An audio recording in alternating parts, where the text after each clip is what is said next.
Hello students, hope आप सब अच्छे होंगे। मैं आपका फ्रेंड मेंटोर गाइड नवीन मिश्रा आप सबका एफएमजी क्लासेस में बहुत बहुत स्वागत करता हूं। तो चलिए हम कंटिन्यू करते हुए जर्नी को क्लास 6 एक्सरसाइज 11.4 क्वेश्चन नंबर 2 को करते हैं। और देखिए क्वेश्चन नंबर 2 क्या बोल रहा है, स्टेटमेंट क्या है, change the following statements using expressions into statement in ordinary language. So देखिए इसका क्या मतलब हुआ कि जो ये स्टेटमेंट दिया हुआ है using the expression into statement in ordinary language, मतलब एक सिंपल भाषा में हमें ये जो स्टेटमेंट दिया है उसको एक्सप्रेशन के फॉर्म में लिखना है।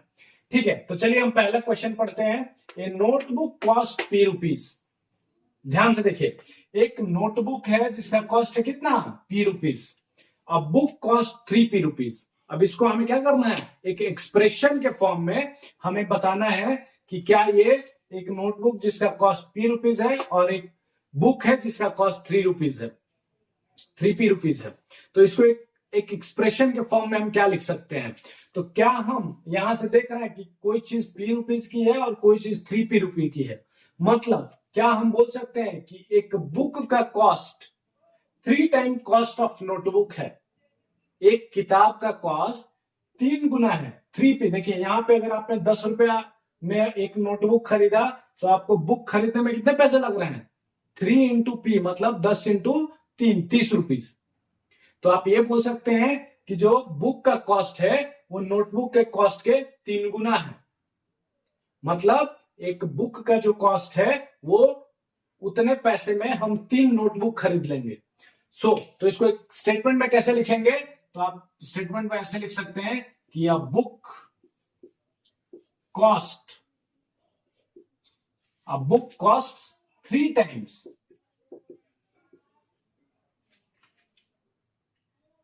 बुक कॉस्ट, एक बुक की कीमत जो है वो 3 टाइम्स है, 3 टाइम्स ऑफ अ नोटबुक। क्या हमने इसे लिख दिया, एक नोटबुक का कॉस्ट ₹P था, एक बुक का कॉस्ट ₹3 है। तो हम एक जनरल स्टेटमेंट में, एक एक्सप्रेशन में जो हमें बोल रहा है कि ऑर्डिनरी लैंग्वेज में हम ऐसा बोल सकते हैं कि एक बुक का कॉस्ट जो है 3 टाइम्स है ऑफ ए नोटबुक, एक नोटबुक के कॉस्ट से 3 गुना है। तो पहला हो गया स्टेटमेंट। दूसरा, Tony puts Q marbles on the table.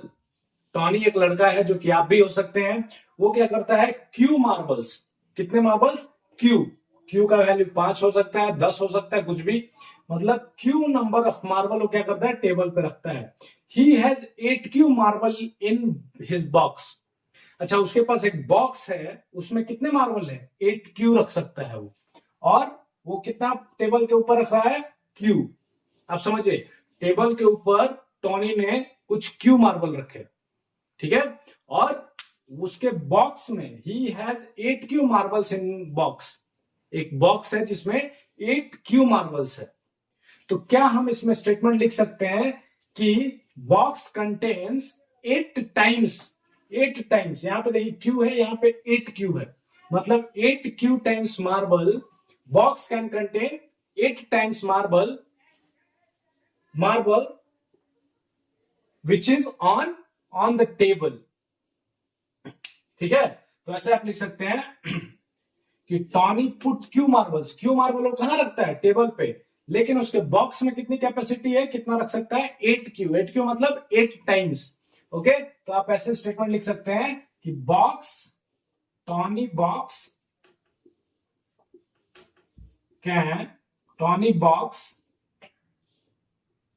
Having 8 times more 8 times marble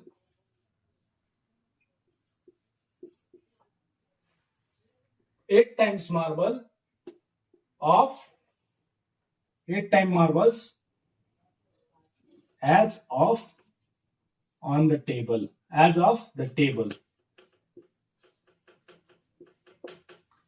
8 times marble क्या करता है, टेबल पे जितना रखा हुआ है उसका 8 टाइम्स वो रखता है। He has 8 Q marble in his box, तो बॉक्स में उसके पास कितना कैपेसिटी है, कितना वो रख रहा है, 8 times of the marble as on the table, table पे जितना मार्बल है उसका 8 टाइम्स वो क्या रखता है, बॉक्स में रखता है। नेक्स्ट देखते हैं, our class has n student, आपके क्लास में कितने बच्चे हैं, n बच्चे हैं।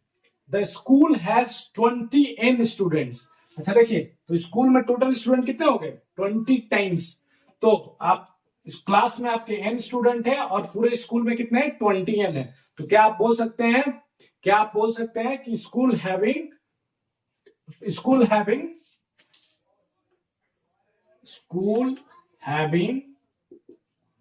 20 times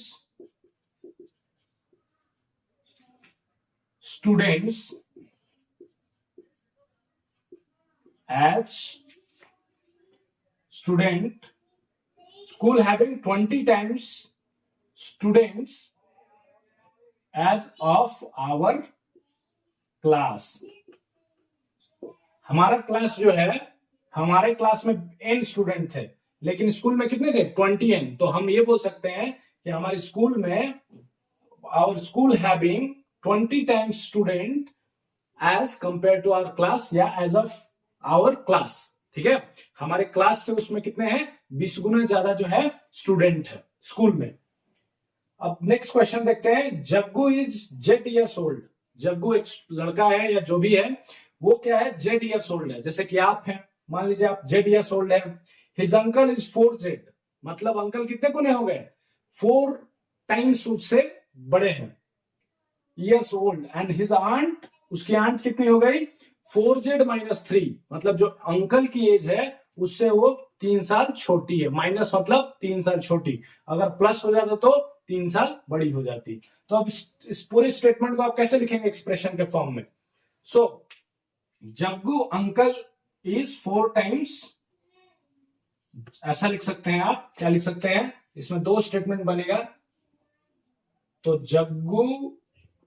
जग्गूज uncle is 4 times of Jaggu's age, Jaggu के अंकल क्या हो गए 4 टाइम्स हो गए जग्गू के एज का, and her aunty is, and his aunty,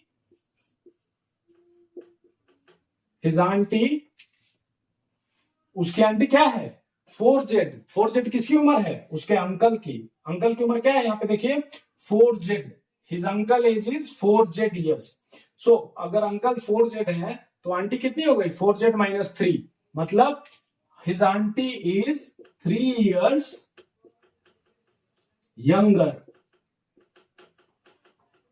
younger than Jaggu uncle, Jaggu's uncle.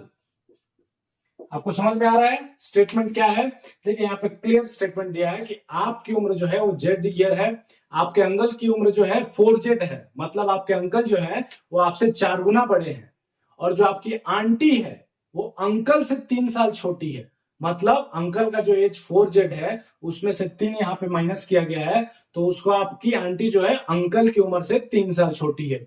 उसी को हमने सिर्फ स्टेटमेंट के फॉर्म में लिखा कि Jaggu's uncle is 4 times of Jaggu's age and his aunty is 3 years younger than his uncle, simple. चलिए next, in an arrangement of dots there are rows, अच्छा एक अरेंजमेंट हो रहा है डॉट्स का, डॉट्स मान लीजिए एक रो है, इसके ऊपर क्या है dot dot dot dot dot, उसका अरेंजमेंट किया जा रहा है, उसमें क्या बोल रहा है कि there are rows, total row कितने हो गए, एक रो ये हो गया, इसके नीचे एक और रो आएगा, फिर नीचे और रो, 3 रो 4 रो 5 रो, आर रो है, टोटल कितने रो है are row, each row having 5 dots, अच्छा एक रो में सपोज 5 डॉट है तो आर रो में कितने डॉट हो जाएंगे, तो एक रो में 5 है, 2 में कितना हो जाएंगे 10, 3 में 15, 4 में 20, मतलब क्या हो जाएगा उतने टाइम्स होते जाएंगे, तो हम क्या ये बोल सकते हैं कि total dots are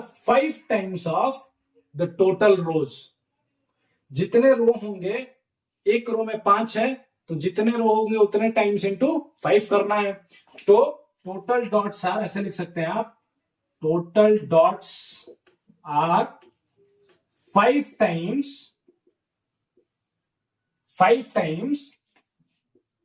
the number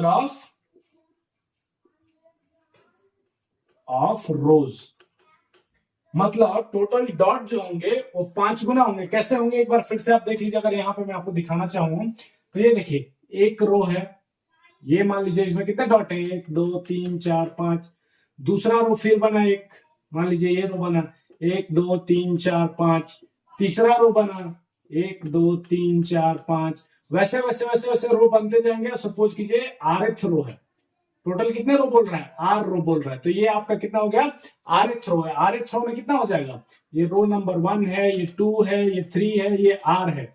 तो 1 इंटू 5 हो जा रहा है 1 में, 2 इंटू 5 हो जा रहा है 2 में, 3 में, 3 इंटू 5, तो r में क्या हो जाएगा, r इंटू 5।